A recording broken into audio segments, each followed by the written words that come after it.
lagi saya katakan, secara pandangan spiritual, Nusantara ini yang sekarang bernama Indonesia mesti dijamas dengan getih suci. Lah, ini kan jabarannya luas. Berapa banyak jumlah, maaf kata, pejabat yang betul-betul bertujuan, maksud saya. Jangan sampai ada wargaku yang menangis atau rakyatku yang menangis karena kebingungan.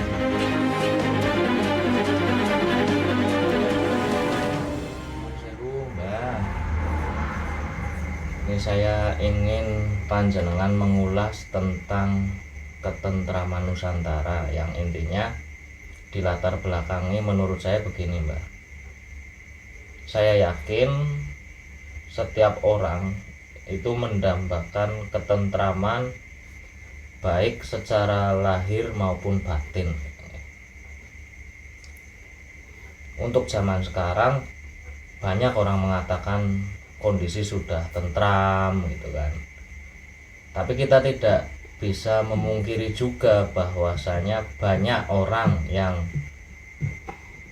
merasakan bahwa hati dan pikirannya sesungguhnya masih kurang tentram. Maksudnya banyak keadaan yang menghimpit, mendesak dan lain-lain. Nah, terkait itu di Nusantara ini atau di Indonesia ini, menurut panjenengan bagaimana untuk mempercepat tentramnya Nusantara, Mbak? Tapi ulo salam yo atur bagyo wis muga Nusantara. Om wilah yang jati nukuni hajat-hajat lu Nusantara tapi uluk salam mulia. Cerita seperti itu kan ada pepatah Jawa ya yang luar biasa. Ada istilah jerbasuki mawa beo. Jerbasuki mawa beo itu adalah untuk basuki itu kan ya sejahtera, ya tentram, ya berderajat, ya dan lain-lain itu yang dalam arti positif. Itu mesti ada biayanya. Biaya itu bisa dikatakan biaya, bisa dikatakan biaya itu ya merupakan tebusan atau sebuah syarat. Cara kita itu ingin mendapatkan sesuatu, ibaratnya ingin memakai motor, ya minimal kita membeli motor. Kalau nggak membeli ya minimal kita barter dengan pikiran dan tenaga kita yang menyebabkan kita punya motor gitu. Atau kepengen yang lain pun juga demikian. Lah, dalam hal yang seperti ini otomatis ya perlu ada sebuah bea, ya jerbasuki mawa bea itu. Artinya apa ya? Kalau saya cerita mungkin ke sana lagi itu nantinya ada hal-hal yang kurang pas, tapi apabila ditelaah mentah itu tentunya nggak pas. Tapi saya mesti menyampaikan, bukan harus ya, mesti menyampaikan bahwasanya dari pengalaman yang sudah, seperti kalau kita menengok kepada cerita babat pewayangan Ramayana dan Mahabharata itu. Ramayana ketika Wanoro, Wadya Bala Wanara yang oleh Wisnu Prabu Rama waktu itu akan menyeberang ke Ngalengkodiraja, itu kan harus ada pengorbanan istrinya Gunawan Wibisana yang namanya Dewi Lampet. Nah, kalau pewayangan itu ya komplit sebenarnya, hanya kita itu bisa menelaah atau tidak. Lalu perang Barata Yudha Jaya Binangun. itu juga ada yang siap menjadi lebuh.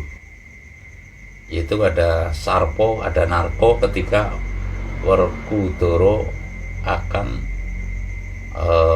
bertarung dengan Dursasana melompat ke Kali Cincin Guling apa itu.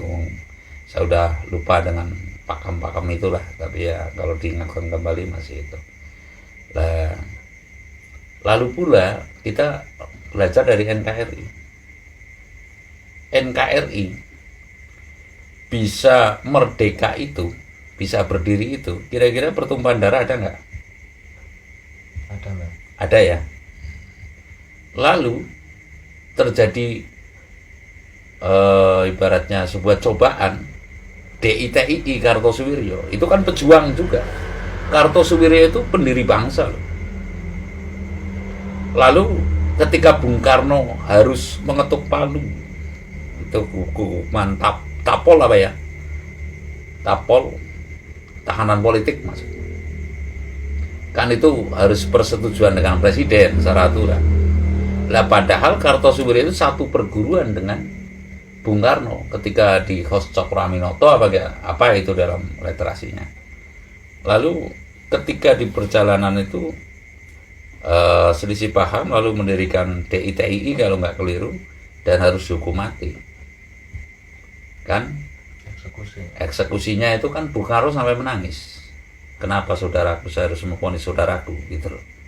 Yang sebangsa setanah air, artinya sebangsa, saudara sebangsa dan setanah air, harus aku ketuk palu ibaratnya dengan hukuman mati. Lalu PKI ini kira-kira ada tebusan tertentu nggak? Tebusan darah itu ibaratnya. Ludiro. Ya kan? Itunya ada. Kan dalam literasi malah ada jutaan, baik masyarakat dan itu kan ada jutaan. Nah, saya ingin mengatakan kira-kira kondisinya sekarang, kalau melihat perjalanan Indonesia ini mirip-mirip sebelum terjadi hal-hal yang dua tadi saya katakan nggak? Mirip seperti akan terjadinya DI, mungkin mirip akan terjadinya PKI. Yaitu situasi carut mautnya. Riskan gitu.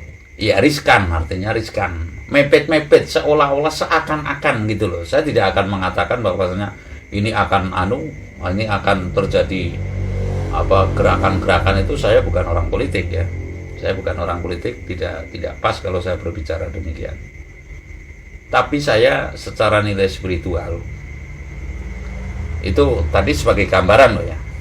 Saya akan mengatakan bahwasanya Nuswantoro atau Nusantara yang sekarang dinamakan Indonesia ini mesti dijamas dengan getih suci. Sekali lagi saya katakan, secara pandangan spiritual, Nusantara ini yang sekarang bernama Indonesia mesti dijamas dengan getih suci. Lah, ini kan jabarannya luas maksudnya. Getih suci yang termaksud itu kalau sekarang secara dokirnya mungkin ada yang mengatakan apa ya? Jihad fisabilillah apa ya? Ya kan? Ya kan, itu sebagian itu. Itu kan diartikan getih suci juga bisa gitu loh. Jihad fisabilillah. Seperti kemarin itu kan dikatakan syuhada yang 6 itu. Ya bisa juga dikatakan syuhada karena niatan di situ adalah suci. Akan terbawa kemana, akan bagaimana itu sudah niatnya itu sudah mengubah keadaan menjadi yang lebih baik begitu, ya kan? Namun terkonsepsinya ini kemungkinan pas menurut manusia belum tentu pas menurut alam. Pas menurut alam belum tentu pas menurut Allah, kan seperti itu. Jadi ada orang yang sudah sah tapi belum, ibaratnya sudah diakui tapi belum disahkan. Ini para mujahidin apa ya, kalau itu para mujahidin ini kan sudah diakui, kita mengakui, dan Tuhan pun saya yakin maha mengetahui apa niatan itu. Lah, kembali lagi saya katakan bahwasanya Nusantara mesti dijamas dengan getih suci atau ludiro suci, atau dalam istilah pewayangan itu ludiro seto, dalam artian niatan yang suci tulus. Ya, sekali lagi saya katakan, jadi orang yang betul-betul mengetahui niat hidup, ya, niat hidup itu kan bagi yang telah mengetahui, bukanlah harta, bukanlah kuasa. Sekali lagi saya katakan nih, agar kita itu paham, tidak keliru. Sebab zaman sekarang kan zaman teknologi canggih ya. Bisa jadi kita berkata-kata yang niatan kita itu adalah untuk memahamkan kepada sesuatu jerba suki mawa beo, nanti malah dijadikan hoax apa itu sekarang. Mudah-mudahan ini bukan hoax, tapi ini adalah saya berkata yang hak, bahwasanya Nusantara ini mesti ada dijamas dengan getih suci. Sekali lagi, Nusantara mesti dijamas dengan getih suci. Yang dimaksud getih suci itu adalah orang yang niatan, ibaratnya orang yang tahu pakem mengurip, faham tentang nilai-nilai spiritual. Ya, lalu niatannya itu suci. Nah, lalu apa itu getih suci yang saya maksud? Menurut saya getih suci menungso kang pasrah pati njaluk slamet. Sekali lagi saya katakan, getih suci itu adalah manusia ya yang berniatan suci pasrah pati njaluk slamet, utawa neges marang keselametaning jagat pribadi, jagat gelar lan jagat pribadi, jagat gelar lan jagat gulung gitu. Artinya jagat dirinya sendiri agar bisa murakabi itu apa ya? Bisa merabawani, bisa mengayomi, bisa berefek murakabi kepada Nusantara ini. Artinya salah satu putra Nusantara. Nah, mengapa saya katakan putra? Karena dalam sejarah yang dikatakan Nabi itu kan hanya laki-laki, yang dikatakan wali juga laki-laki, begitu loh. Ya. Kemungkinan ini lebih tepat saya mengatakan harus ada tebusan ya, laku tapa brata dari wali Nusantara. Kalau saya mengatakan saya bukan mencampuri ke sana ya, kan ada wali Songo ini, wali Nusantara, kan ada juga wali murid gitu loh, ada wali abdal juga. Jadi saya ingin mengatakan salah satu putra Nusantara atau yang saya sebut wali Nusantara ini harus atau mesti melakukan topo broto. Ya, saya katakan getih suci itu adalah getih dari kaum tapa brata yang mengalirnya itu betul-betul sudah tidak terkotori hal-hal yang sifatnya duniawi. Bukan berarti mereka tidak butuh duniawi, namun duniawi dikesampingkan, bahkan ditiadakan sama sekali. Hanya dulu surasaning Allah, hanya dulu surasaning alam, hanya dulu surasaning umat.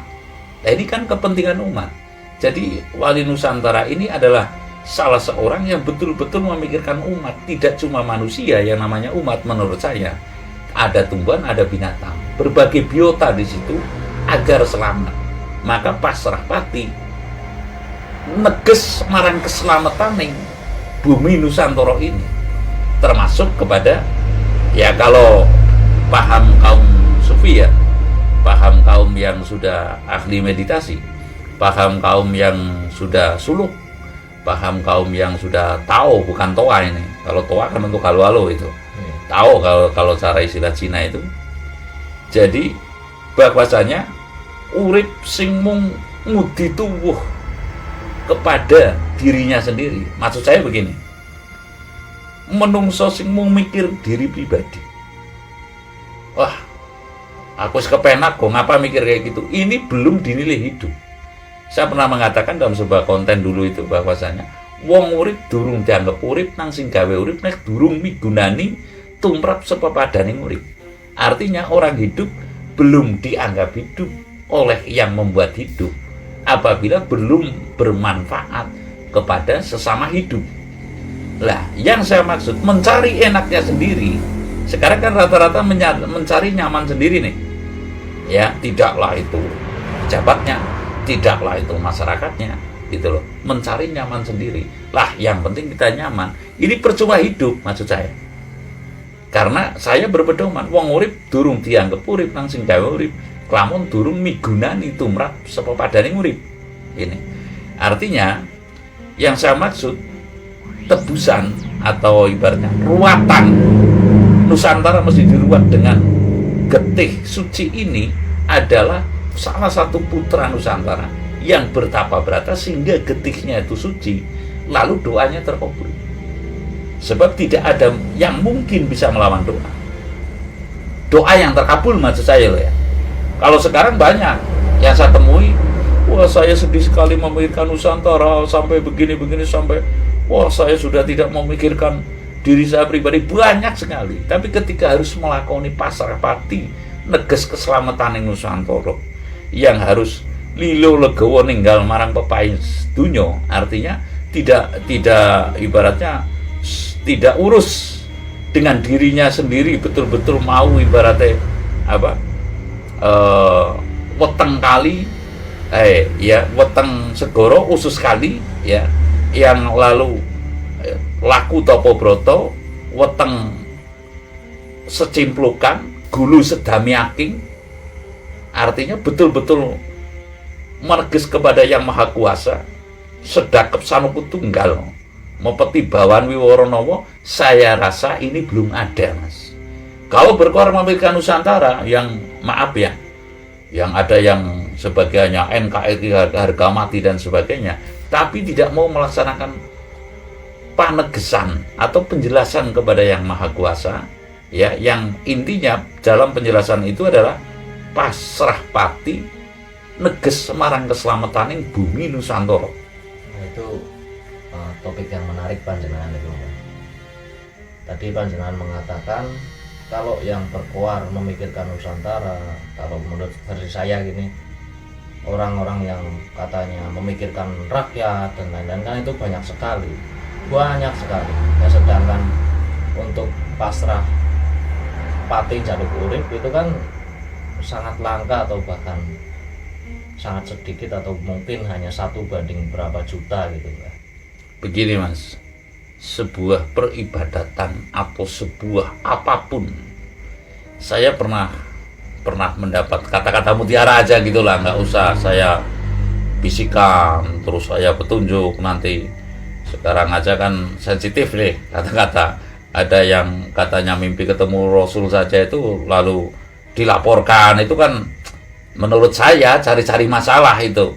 Tidaklah engkau memperuncing kecuali memperuncing dirinya sendiri. Dianggapnya hal seperti itu tidak berdosa gitu loh. Tidak apa ya, gawe cuaning lian itu kan ya ditegur saja lah, jangan seperti itu gitu. Maksudnya kan bisa apa hukum kan ya, kembali lagi saya nggak akan menyinggung sana, tapi menurut saya nggak pas. Hanya saya akan mengatakan segala sesuatu ini adalah bukti sebagai saksi. Bukti kinara saksi bil hauli adalah ucapan. Apa bukti ini kue mikirna Nusantara? Apa bukti ini kamu memikirkan negara? Apa buktinya kamu memikirkan sesama? Ya kan? Apa buktinya kamu memikirkan sesama? Artinya begini, berapa banyak jumlah, maaf kata, pejabat, saya tidak ingin mewiji-wiji ibaratnya, mengatakan satu persatunya, mau nanti kena pasal juga. Artinya begini, apa-apa pasal sekarang.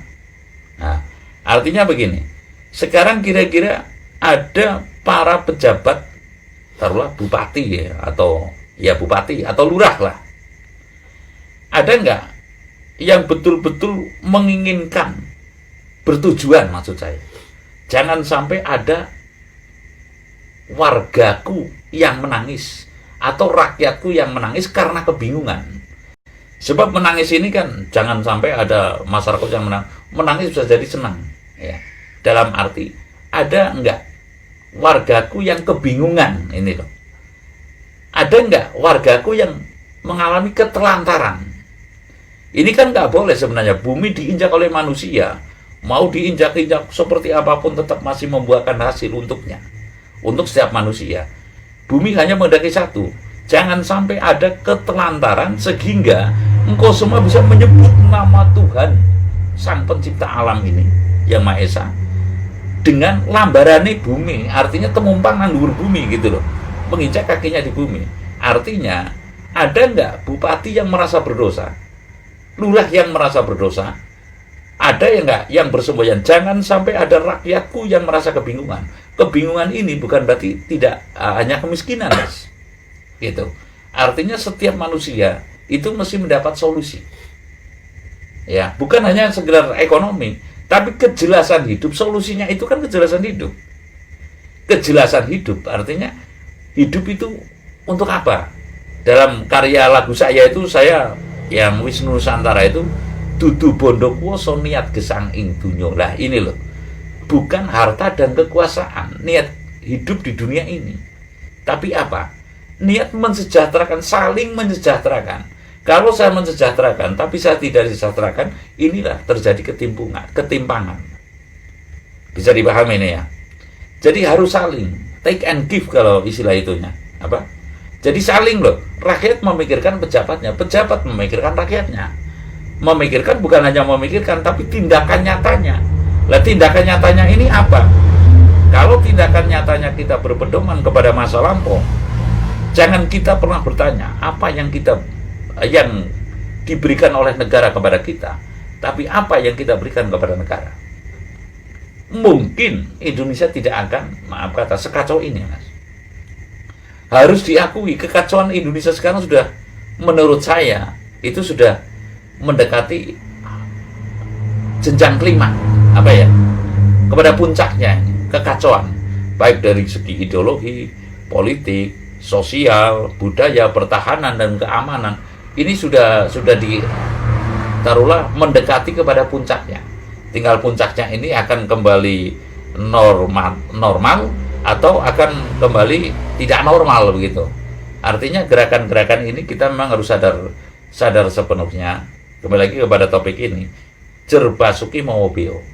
Lah, bagi saya kaum spiritual, saya akan mengatakan bahwasanya Indonesia memang harus ada diruat dengan getih suci. Artinya harus ada salah satu putra Nusantara atau wali Nusantara yang berani menghijrahkan dirinya untuk neges kepada Yang Maha Kuasa. Artinya dengan niat bertobat yang tidak untuk dirinya sendiri, tapi niat memintakan tobat. Bertobatnya Nusantara ini. Nusantara bertobat, ya Allah, ya Tuhan kami, agar semua ini terlepas dari jerat politik yang carut maut, ekonomi yang carut maut. Lalu pemikiran manusia itu diarahkan kepada sebuah tujuan yang mulia manusia, yang harus memuliakan sesama, yang harus saling memuliakan. Jadi intinya kepada warga negara ini, kepada sebangsa dan setanah air ini, mari kita berlomba-lomba andil kepada negeri ini. Yang mampu pikirannya juga mari kita pikirannya dalam arti yang positif, yang tidak menambahi kegaduhan. Artinya pengorbanan menuju kepada arah ketentraman. Kita sesama jangan mencari nyaman sendirilah, intinya seperti itu. Lalu mari kita melaksanakan sebaik-baiknya, dan mari kita berdoa semoga wali Nusantara ini bisa melakukan tebusan, memohonkan tobatnya Nusantara ini. Nusantara dalam arti luas komponennya adalah seumat, semakhluk-makhluk, sakutu-kutu walangatogo, agar bisa mendapat ampunan, lalu mendapat kanugrahan, mendapatkan kanugrahan, terjunjung tinggi kemuliaannya, baik di mata bangsa kita maupun di mata dunia gitu. Artinya memang sangatlah penting ruatan getih suci ini, artinya kaum yang mau memintakan tobat kepada Tuhan Yang Maha Esa agar Nusantara terlepas dari jerat, ibaratnya bertaurokolo keruwetan yang luar biasa, teruat melalui kaum yang bertapa ini, wali Nusantara ini bertapa agar mendapat anugerah. Kalau getihnya sudah suci ini, lalu mendapat anugerah kun fayakunnya Pak ya, permohonannya akan terkabul, Nusantara akan sejahtera kembali seperti sedia kala. Terima kasih.